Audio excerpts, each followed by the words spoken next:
It's now been 17 months since the Federal Reserve's last interest rate hike to 5.25%. The reason 17 months is an important number is because that's the exact amount of time between the Federal Reserve's last rate hike in July of 2006 and the onset of the Great Financial Crisis. Back then, the Federal Reserve raised its interest rate quite violently to 5.25%, and 17 months later, the 2008 financial crisis began. Over the last few years, although the Federal Reserve also raised interest rates violently to around the same levels to 5.25%, here we are 17 months later, and there's still no signs of the US economy heading into a downturn. The US unemployment rate sits at 4.1%, a historically low level. Real GDP growth stands at 3%, one of the most rapid rates of growth among developed economies. And in case you don't believe the government's data, the US stock market is hovering only a few percentage points below all-time highs, not exactly a sign that we're in a recession. So is it possible that the Federal Reserve has officially achieved a soft landing? This term, soft landing, is supposed to compare the Federal Reserve's interest rate to an airplane that, after having taken off and risen significantly, is able to come back down gently without causing any turbulence, something that history shows the Federal Reserve has rarely achieved. When we look at the Federal Reserve's interest rate going back to the 1970s and we add the National Bureau of Economic Research's official recession bars, we see that the vast majority of the time when the Federal Reserve raises interest rates, it ends up playing out for an economic downturn. There's really only been 3 soft landings going back to the 1960s, and today we may be seeing the 4th soft landing. 17 months, or around a year and a half, is the amount of time that it takes for the Federal Reserve's actions to be fully felt by the economy, at least according to most academic research. This is why the financial crisis occurred 17 months after the end of the Federal Reserve's rate hikes. In fact, if we come back to the Federal Reserve's interest rate and simply overlay the unemployment rate on top, many of the times where the Federal Reserve has raised its interest rate, around a year and a half later, you see the US unemployment rate rise too. In fact, if we go one step further and shift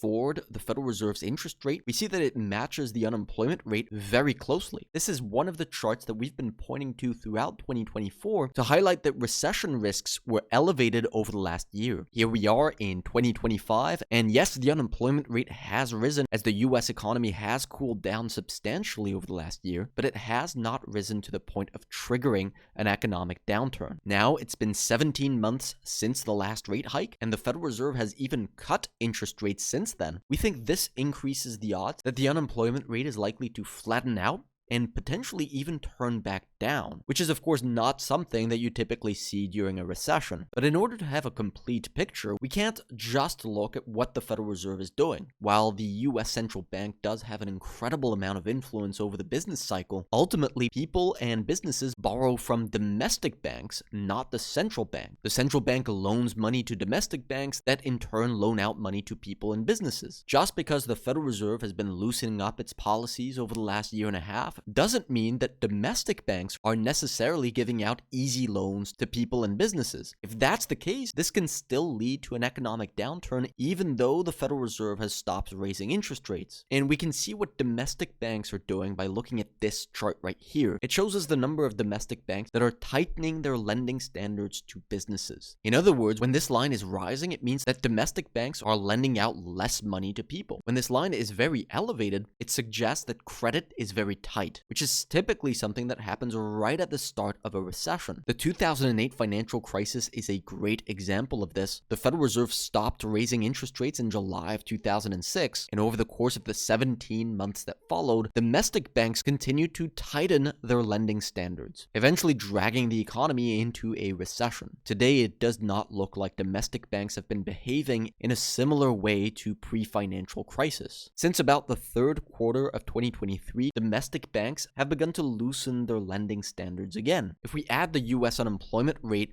on this chart as well, we see that tighter lending standards precede a rising unemployment rate. Again, if we shift forward these lending standards by a year and a half, it's a very close match. Yet again, that illustrates why we've been expecting the unemployment rate to rise throughout 2024. But here we are a year and a half after this peak, and it now seems more reasonable to expect a downwards trend in the unemployment rate again. So both the US central bank and US domestic banks over the last year and a half have been loosening tightening up their lending standards. This is not something that precedes recession. So for the first time in over a year, we are changing our opinion on the likelihood of a recession. We do not expect a recession to occur in 2025, and this has absolutely massive implications. Throughout the entirety of 2024, we were calling for the stock market to move higher despite the risks of a recession. Now that the next recession is likely getting pushed out, that makes us even more confident in our call that this bull market in stocks can continue. After all, history shows us that the largest stock market drawdowns have been accompanied by economic recessions. The reason for this is simply that stock market earnings go down during these periods. If we look at a chart of S&P 500 earnings going back to the 1990s, we see that during the 2001, 2008, and 2020 recessions, earnings contracted significantly during these periods. Over the last couple of years, stock market earnings have been rising significantly as the economy has been able to sidestep a downturn. And if a recession isn't on the horizon in 2025, that could allow earnings to continue moving higher over the next year as the economy continues to grow, pushing the stock market higher as that happens. There is one big caveat to this, however. As recession risks are going down, the risk of inflation ramping back up in the US is becoming a reality once again. And we know that with higher inflation risks also comes the risk of higher interest rates. We've already seen a glimpse of that over the last couple of months as interest rates in the United States, like the 10-year government bond yield, have risen significantly recently. And to us, this rise in interest rates is most definitely responsible for the recent stock market volatility that we've been seeing. If US interest rates continue hovering around these high levels as the economy avoids a recession, it could lead to a more choppy bull market than the one we've been used to in 2024. As a result, we are shifting our trading strategy at Bravos Research in a way that we think will make us come out on top this year. If you want to find out more and get access to all of our buy and sell alerts on the trades that we're making in real time, make sure to go to our website